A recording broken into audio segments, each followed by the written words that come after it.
Hello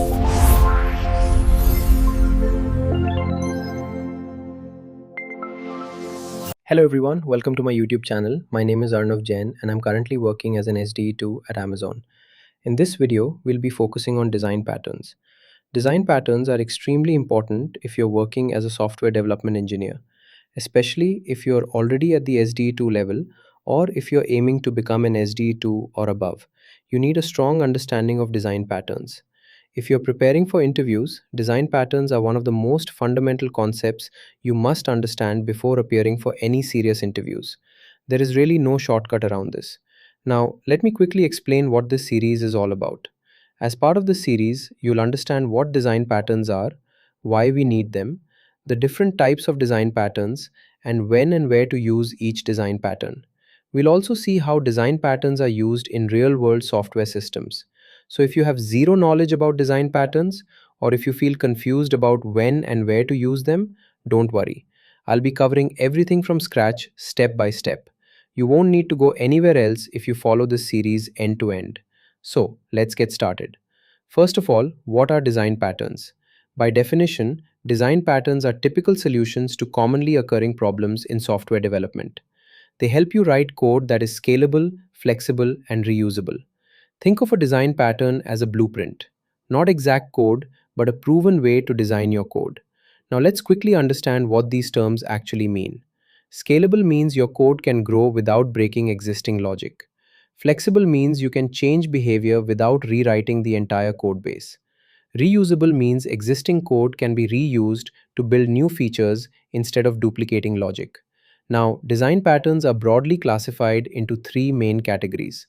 The first one is creational design patterns. Creational design patterns mainly focus on object creation. You already know the basics of object oriented programming. You create a class, and from that class, you create objects. The real question is, how do you create objects in a way that keeps your code scalable, flexible, and reusable? That's exactly what creational design patterns solve.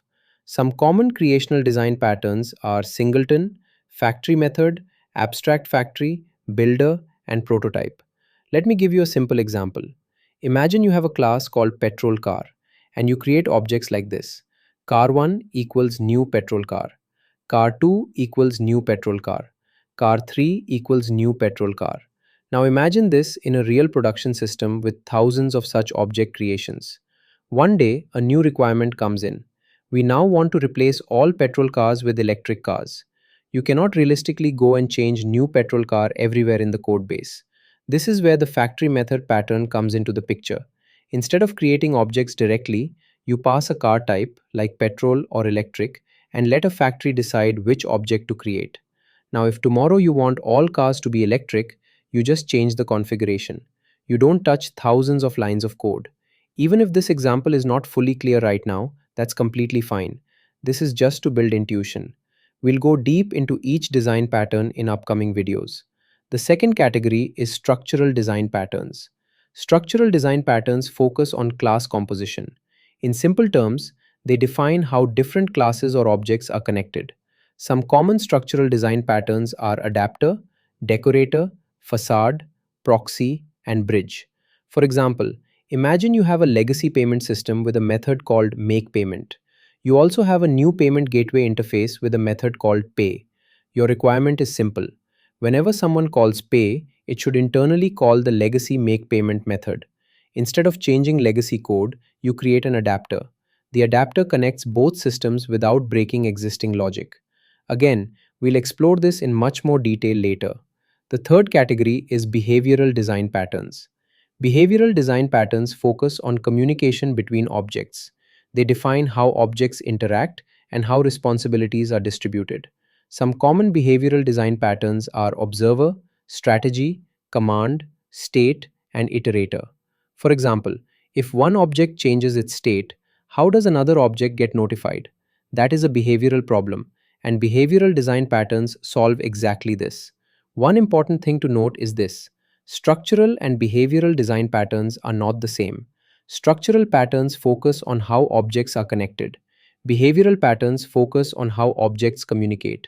You'll clearly understand this difference in the upcoming videos. Before diving deeper into design patterns, we'll first cover solid principles. Solid principles are extremely important because they teach you how to design classes properly. They help you write code that is scalable, flexible, and reusable. In the next video, we will start with the solid principles and understand each principle with simple and real world examples. Once solid principles are clear, design patterns will start making a lot more sense. If you found this video helpful, please like the video and subscribe to the channel. Your support really helps the channel grow. Thank you, and I'll see you in the next video.